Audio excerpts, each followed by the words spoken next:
Deus. Evangelho de Marcos, capítulo de número 11, versículo 23 e o 24. Em verdade vos digo que se alguém disser a este monte, ergue-te e lança-te ao mar, e não duvidar em seu coração, mas crer que se fará o que se diz, lhe será feito. Por isso vos digo que tudo o que pedirdes em oração, crendo, o recebestes, será vosso. Glória a Deus. Nós queremos trazer aqui uma palavra de Deus acerca do dom da fé.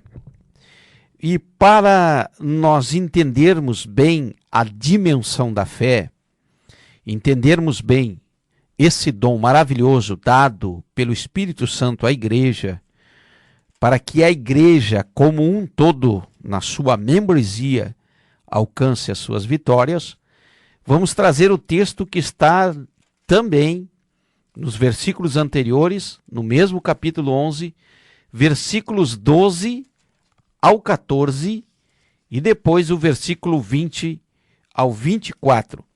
Vamos entender o porquê que o Senhor Jesus fala aquilo que nós lemos aqui. Aquele que tiver fé vai dizer a este monte, lança-te no mar, ele vai se lançar e não duvidando, crendo, e vos será feito. Porque quando vamos entender a operação do dom da fé, através da vida do Mestre, através do próprio Jesus Cristo de Nazaré. Diz a palavra do Senhor, no capítulo de número 11, na sua epígrafe, que Jesus entra de maneira triunfal em Jerusalém, e a Bíblia diz que aqueles que estavam adiante, aqueles que iam na frente, atrás, em todos os lados, gritavam, bradavam, Hosana, bendito o que vem em nome do Senhor, bendito o reino que vem, o reino de nosso pai Davi, Hosana nas maiores alturas. E Jesus entra em Jerusalém. E agora aqui nós começamos então a nossa prática a partir do versículo 12. Jesus entra em Jerusalém e no dia seguinte, versículo 12, diz a Bíblia, quando saíram de Betânia, Jesus teve fome. Vendo de longe uma figueira que tinha folhas, foi ver se nela acharia alguma coisa. Aproximando-se dela, não achou senão folhas, porque não era tempo de figos. Então ele disse à figueira, nunca mais coma alguém fruto de ti. E os discípulos ouviram isso. Depois vamos pular lá para o versículo 20, na ocasião apropriada. Entenda-se aqui que, de uma maneira escatológica, nós podemos observar que Jesus diz no verso 14, nunca, jamais coma alguém fruto de ti. Esta passagem da figueira, escatologicamente falando, fala de Israel que não estava dando fruto. E ali o Senhor termina o tratamento para com Israel, onde voltará a tratar com Israel na tribulação e grande tribulação, quando então, no nascimento da figueira, quando Israel foi decretado nação, começou a nascer os seus frutos. E isso é uma outra pregação. Nós queremos ver agora quando Jesus requer os frutos. E vamos trazer em memória, em epígrafe, em um ponto maior, o dom da fé. A Bíblia diz que ele chega na figueira. E o figo é o fruto da figueira. E a ciência diz que o fruto é uma infrutiscência. Quando a ciência diz que é uma infrutiscência, significa dizer que é uma flor que não nasce, ou então que nasce para dentro.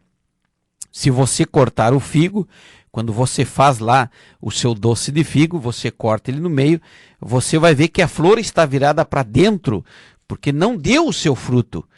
É uma fruta agradável, rica em açúcar e muito usada, comumente usada para se fazer doce, uma delícia, o doce de figo. E a figueira só produz figo. Aleluia. E aquilo que ela foi feita, foi para produzir figos. E logo nós entendemos que quando Jesus chega na figueira, ele procura figos. Então entendemos que Jesus não procura outra coisa senão aquilo que nós podemos produzir. Jesus cobra aquilo que somos capazes de realizar. Aleluia. Ele nunca nos olhará além. O Senhor conhece as nossas limitações e aqui nós já podemos aprender alguma coisa.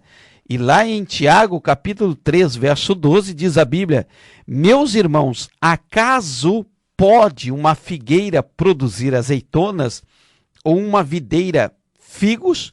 Tampouco pode uma fonte de água salgada dar água doce. O Senhor Jesus vem buscar na figueira o quê? Uva, laranja, ele vem buscar figos. O Senhor, ele dá a cada um cristão, no mínimo, um talento.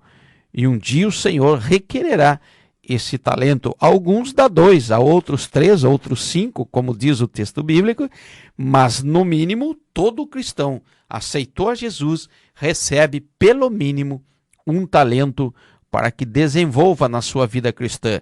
E Jesus vem buscar figo na figueira. Lá no versículo 12 diz a Bíblia que após a entrada triunfal de Jesus em Jerusalém, ele teve fome. Significa que Jesus entrou em Jerusalém na forma de homem, como diz lá em Zacarias 9, verso 9, entrando Jesus em cima da jumentinha. Cumpriu-se a palavra, ele teve fome. E a Bíblia diz no versículo de número 13, que nós estamos aqui decorrendo, vendo de longe uma figueira que tinha folhas, foi ver se nela acharia alguma coisa. Aproximou-se dela, não achou senão folhas, porque não era tempo de figos. Jesus vê todas as coisas. Jesus foi até a figueira com expectativa de encontrar frutos. Mas a Bíblia está me informando que ele chega na figueira e só encontra folhas.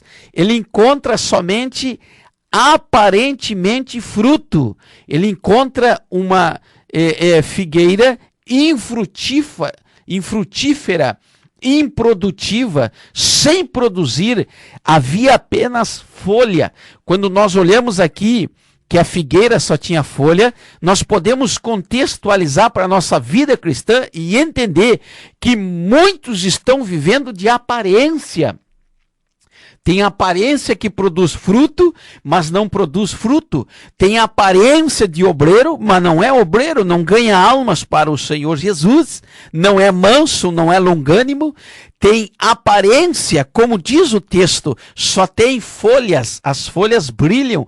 Por fora é muito bonito, mas os frutos que têm que ser produzidos não se produz. Jesus procurou fruto com expectativa, aleluia. E um dia Jesus virá buscar o fruto em cada um de nós, aleluia.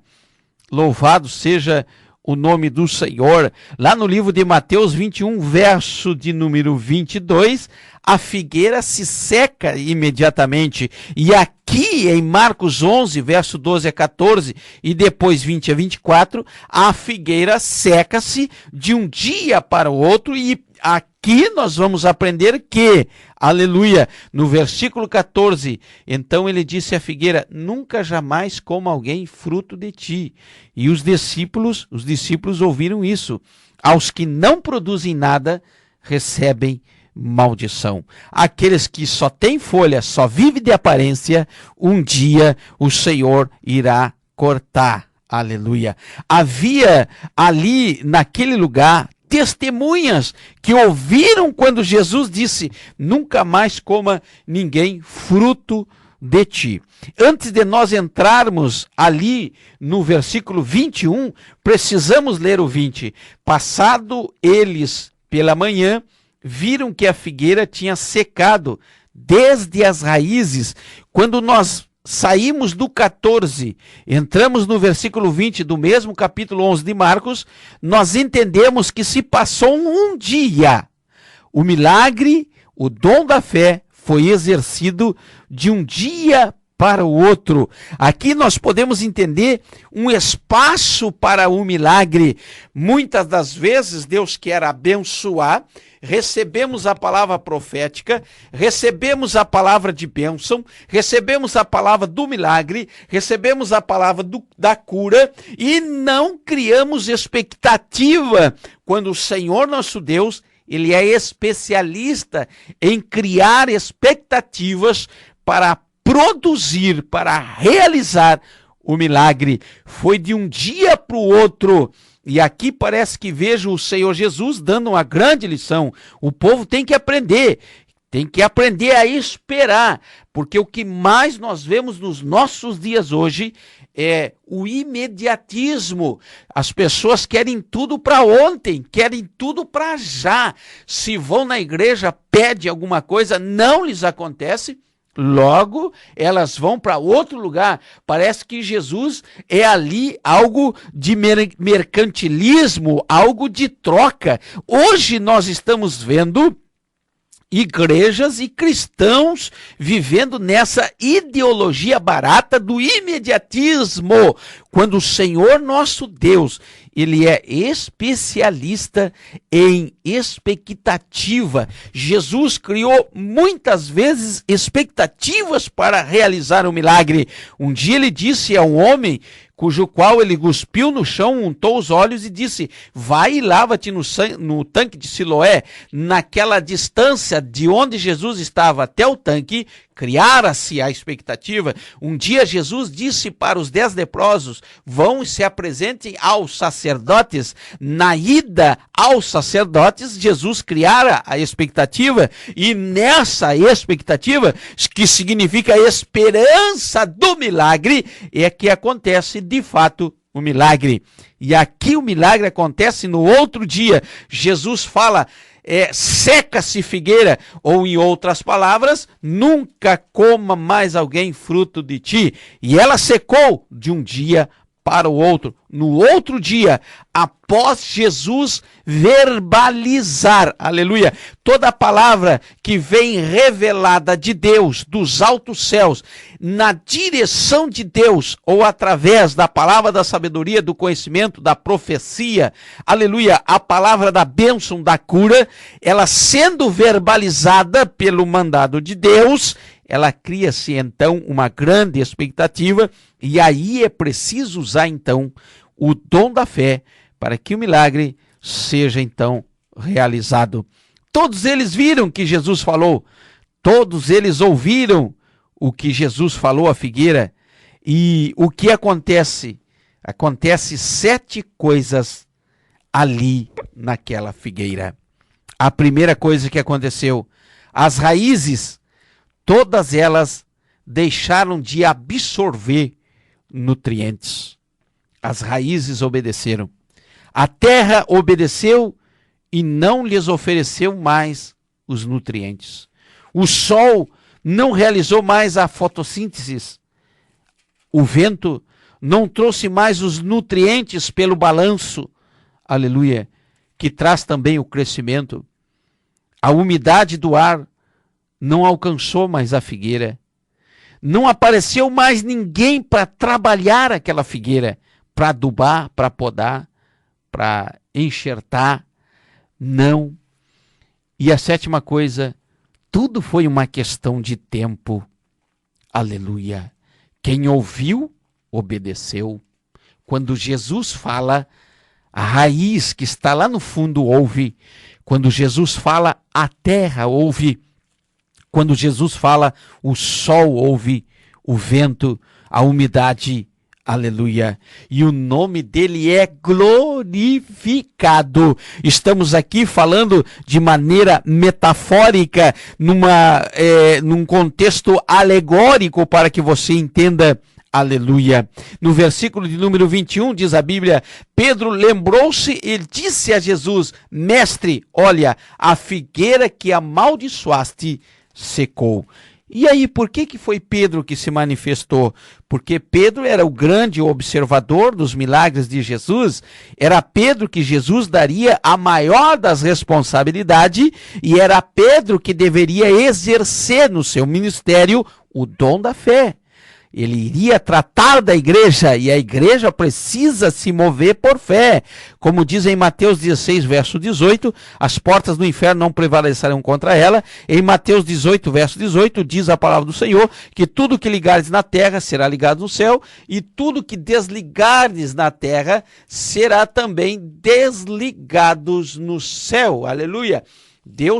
Jesus tinha interesse, aleluia, no aprendizado, aleluia, de Pedro.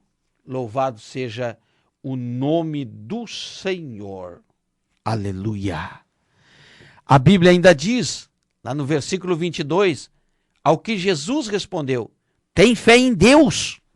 O dom da fé é o que nós precisamos exercer. Jesus nos deu um exemplo clássico. Ele falou apenas uma vez a figueira e se cumpriu. E a Bíblia diz que nós faríamos milagres maiores ainda do que Jesus. Não por sermos maiores, não. Porque estamos no século 21 e a palavra de Deus se propaga de maneira extraordinária e cada vez mais o nome de Jesus é glorificado. Aleluia. E agora o texto que lemos. Em verdade vos digo que se alguém disser a este monte, ergue-te e lança-te no mar, e não duvidar em seu coração, mas crer que se fará o que se diz, lhe será feito. Lá no versículo de número 24, por isso vos digo que tudo que pedires em oração, crendo, recebereis e será vosso. No 24, orar e esperar.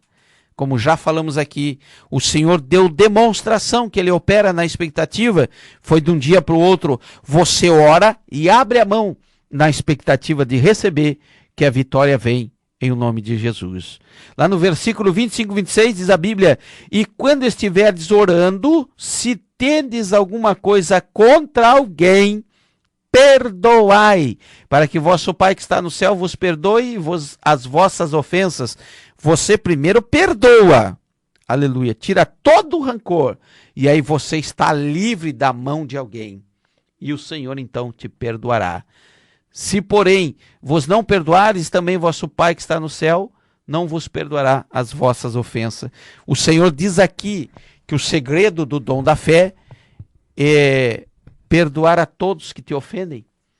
O Senhor diz aqui que o dom da fé está na expectativa. O Senhor diz aqui que o dom da fé está na oração.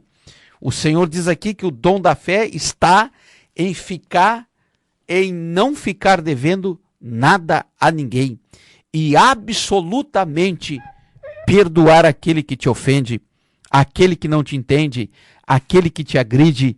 E aí você dirá a esse monte, como Jesus disse à figueira: lança-te no mar, seca-te, desaparece, e esse monte desaparecerá, desde que você não deva nada a ninguém a não ser o amor. Receba essa palavra aí, em o nome de Jesus.